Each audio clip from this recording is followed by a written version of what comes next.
কিন্তু ৰাতিপুৱা মুহূৰ্তত আৰু এটা কথা কৈ দিওঁ ব্ৰহ্ম মুহূৰ্তত মেডিটেশ্যন কৰা বা ব্ৰহ্ম মুহূৰ্তত আপুনি কিবা এটা মেনিফেষ্ট কৰা 100% ৰিজাল্ট পাব খুব সুন্দৰ ৰিজাল্ট পাব আপুনি কিন্তু আপুনি ৰাতিপুৱা মুহূৰ্তত যদি আপুনি কিবা এটা ভাবে তো আপোনাৰ সেই ৰিজাল্টটো পাবলৈ সহজ হয় কাৰণ ব্ৰহ্ম মুহূৰ্তত গোটেই পৰিৱেশটো পজিটিভ হৈ থাকে সেইটো খুব সুন্দৰ কথা ক'লা আৰু মেডিটেশ্যনত বা মেনিফেষ্টেশ্যনত সেইখিনি যাদু থাকে বা সেইখিনি শক্তি থাকে যাৰ কাৰণে গোটেই ইউনিভাৰ্সেও কয় নহয় ইউনিভাৰ্সেও তথাস্তু বুলি কৈ দিয়ে ইউনিভাৰ্সেও গোটেইখিনি উইশ আমাৰ ফুলফিল কৰি দিয়ে এতিয়া তুমি এষাৰ কথা ক'লা যে আমাৰ 7 চক্ৰাস থাকে হিল মানে গোটেইখিনি খুল খাই যায় বা নিজকে হিল কৰাটো খুব প্ৰয়োজন এতিয়া নিজকে হিল কৰিবলৈ কি কৰিব পাৰো হয় আমি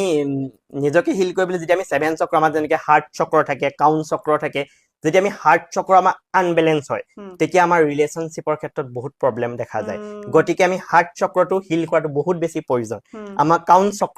চক্ৰটো আমাৰ হিল এই কাৰণে হ'ব লাগিব কাৰণ আমাৰ ব্ৰেইনটো ঠাণ্ডা হৈ থাকিব বা ব্ৰেইনৰ নিগেটিভিটিখিনি আঁতৰিব লাগিব যেটো আমাৰ কাউন চক্ৰই সহায় কৰিব গতিকে ঠিক তেনেদৰে গোটেইকেইটা পইণ্ট যেতিয়া আমাৰ হিল হৈ থাকিব তেতিয়া আমাৰ ব্লকবোৰ খোল খাই যাব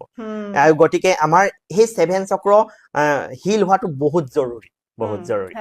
আৰু এইখিনিতে তুমি কৈছিলা যে সকলোকে টকা পইচা লাগে বৰ্তমান সময়ত আৰু সঁচাকৈ খুবেই প্ৰয়োজনীয় বস্তু কাৰণ 99% প্ৰবলেম তোমাৰ যদি হাতত পইচা থাকে 99% প্ৰবলেমে হৈ নাথাকে আৰু বাকি 1%ৰ যেতিয়া 99% সমস্যাই নাথাকিব 1% সমস্যাক লৈ পেলাই ইমান বেছি মাথা ঘমাবলগীয়া নহয় এতিয়া কথাটো হয় এক্সেছ বাৰে বহুত সময়ত শুনিছো যে এক্সেছ বাৰে হেনো মানি ব্লকেজটো খুলি দিয়ে গতিকে সেই বিষয়ত কি ক'ব এইডোখৰতে কওঁ যে আমাৰ যেটো এক্সেছ বাৰছৰ 32টা পইণ্ট থাকে তাৰে এটা পইণ্ট আছে মানি কন্ট্ৰোল ক্ৰিয়েটিভিটি এটা পইণ্ট থাকে সেই পইণ্টত বাৰ স্টান কৰাৰ ফলত এজন ব্যক্তি তেওঁ যদি আজি কিবা ব্যৱসায় বাণিজ্য কৰি আছে হয়তো ক'ৰবাত মানি ফচি আছে বা ব্লক হৈ আছে সেই ৰাস্তাটো ওপেন আপ হয় কিন্তু ইয়াতে এটা কথা কৈ দিওঁ আমি বহুত প্ৰশ্ন পাওঁ আমালৈ ফোন আহে যে আমি এক্সেছ বাৰ সেশন ললো তাৰপিছত আমাৰ এখন হাতলৈ পইচা অহা নাই কিন্তু এইটো সম্পূৰ্ণ এটা ভুল ধাৰণা কাৰণ আমি সেশন লোৱাৰ পাছত যেতিয়া আমি কৰ্ম কৰিম সেই কৰ্ম পথটো সুচল হ'ব মই বাৰে বাৰে কম যে আমি কৰ্ম অবিহনে আপোনাৰ পইচা নাহে কাৰণ আজি মই এক্সেছ বাৰ সেশন দিছো তাৰ মই এটা কৰ্ম কৰিছো তাৰ বিনিময়ত মই কিবা এটা লাভ কৰিছো ঠিক সেইদৰে আপুনিও কৰ্ম কৰিব লাগিব কিন্তু সেই কৰ্ম কৰিবলৈ যোৱা বাটটো যেতিয়া আপোনাৰ যেতিয়া বন্ধ হৈ দিব এক্সেছ বাৰছে ওপেন কৰি দিয়ে হয় গতিকে কৰ্ম কৰিলেহে আচলতে এক্সেছ বাৰছেও আপোনাক হেল্প কৰিব বা আপোনাৰ পথত আহা নিগেটিভিটিখিনি অতৰাই দিব নহয় জানো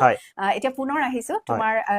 যিটো ৰোগত তুমি আক্ৰান্ত হৈ আছিলা এতিয়া হেতু কোনটো ষ্টেজ পাইছা এতিয়া বৰ্তমান মই সম্পূৰ্ণ সুস্থ মই নৰমেল হৈ গৈছে কিন্তু যেহেতু এটা ইমান ডাঙৰ বেমাৰৰ পৰা উদ্ধাৰ হৈছো গতিকে আমাৰ যেটো মাহে মাহে চেকআপ থাকে যেটো ব্লাডত হোৱা বস্তু কাৰণ ডক্টৰে কোৱা মতে প্ৰায় 1.5 বছৰমান আৰু চিকিৎসা কৰিব লাগিব আৰু সেই মতে মই চিকিৎসা বৰ্তমান কৰি আছো মাহে মাহে টেষ্ট কৰি আছো গতিকে বাকি একো অসুবিধা